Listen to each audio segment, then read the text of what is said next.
Have you ever watched someone completely ignore perfectly logical advice just to prove a point? Well, welcome to the wild, hilarious whirlwind that is the Nollywood hit, CHISOM the Agent. Today, we're diving into this explainer to unpack the story of an aggressively unqualified real estate agent and honestly, the massive toll it takes on her marriage. Get ready for ridiculous ambition, courtroom jargon used completely out of context, and a surprising amount of heart. I mean, have you ever completely ignored your partner's perfectly logical advice? We're starting with this highly relatable scenario because ignoring sound advice is exactly how CHISOM and Lawrence's chaotic story kicks off. They've just moved to start a new life in Abuja, and instead of, settling in quietly, CHISOM decides she needs a massive career change, totally regardless of what her husband thinks about the realities of the city. This brings us to part 1, the ultimate relationship test. So on one side, we have a strict professional lawyer husband trying to maintain order, and on the other, a wife who simply refuses to stay out of trouble and insists on forcefully making her mark on the local property market. You can practically feel the sheer frustration radiating from Lawrence here. He's a professional barrister, and he tries so desperately to talk CHISOM out of her new dream of selling property. He knows she doesn't have the training, and he actually goes so far as to explicitly call her a fake agent. This friction, it leads to some of the most incredibly hilarious banter you'll ever witness. And how does CHISOM respond to his professional critique?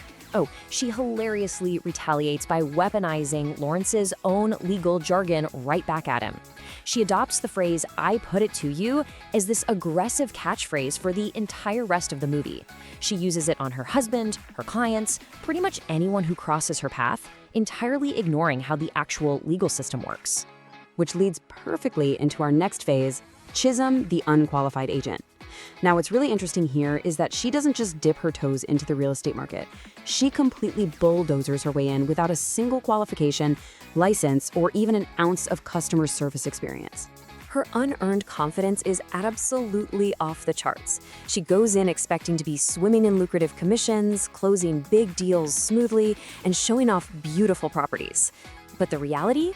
Oh boy, she actively insults her clients and spectacularly involves herself in selling heavily disputed land, creating absolute disasters for literally everyone involved. Take this interaction, for example. Instead of making a sale to a wealthy potential buyer who simply asks for a spacious 6-bedroom house with a swimming pool, CHISOM goes entirely off the rails. Because the young man mentions having money, she aggressively interrogates him, asking, "Do you do BTC?" and flat out accuses him of being an internet scammer and a ritualist. Needless to say, yeah, she loses the client. Then there's the infamous leaking roof incident. She's showing a property to a prospective tenant, and instead of quietly brokering the deal, she completely turns on the landlord. She loudly defends the tenant, threatening to boycott the property and plaster pictures of the leaking roof all over her group chats if the landlord doesn't fix it immediately.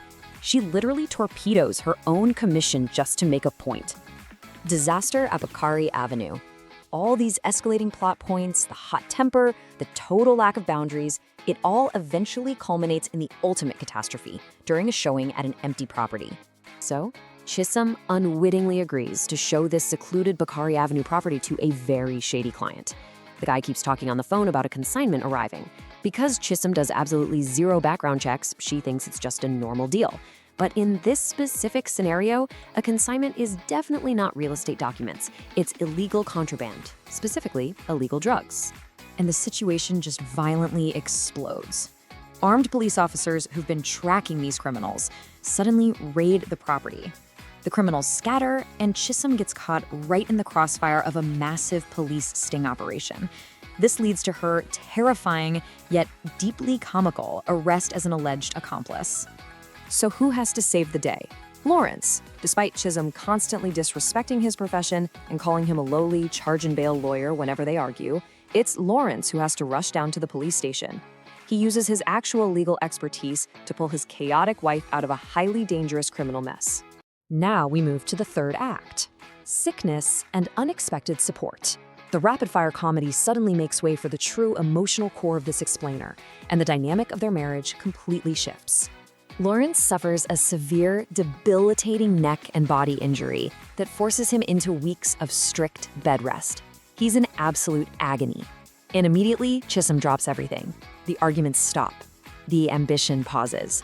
She tearfully prays over him, crying out, "What God cannot do does not exist," and tirelessly nurses him through the pain. There's this beautiful, striking contrast to her character here. As an agent, she's loud, argumentative, and a total magnet for chaos. But as a wife facing a true crisis, she's devoted, gentle, and flawlessly supportive. It really proves that beneath her incredibly hot temper and stubbornness, her love and loyalty to Lawrence are absolute. Once Lawrence finally recovers and is back on his feet, they get some wonderful news. They discover CHISOM is pregnant. This joyful resolution prompts Lawrence to immediately ban her from any stressful agency work.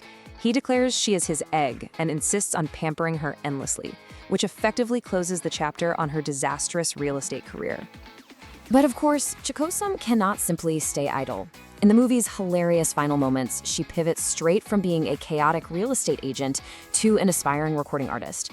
She literally grabs a microphone, refuses to listen to reason, and loudly sings, "I came to win, to fight, to conquer, to ride, to fly," proving her ambitious spirit will never truly be tamed. This brings us to the final section, lessons from the chaos. Because hidden beneath all this Nollywood comedy, the shouting matches, and the chaotic situations, there's some real wisdom we can take away. First off, always use a professional to vet your property deals. Otherwise, you'll end up buying disputed land, just like CHISOM's unfortunate clients. Also, communicate transparently with your spouse about your career ambitions to avoid that constant friction. We also see that true love means stepping up to support your partner unconditionally through sickness and hardship. And finally, never be afraid to pivot to a new dream when your current one, ends up in a police sting operation. Navigating life really requires professional advice, patience, and unwavering partnership. As we wrap up this explainer, I want to leave you with a thought. Look at the balance of absolute chaos and deep, supportive love in their marriage. Would you have the patience to stand by a partner as unpredictable as CHISOM? It certainly makes for a fascinating dynamic to reflect on in our own relationships. Thank you so much for joining me to unpack this story and keep analyzing the brilliant chaos of the world around.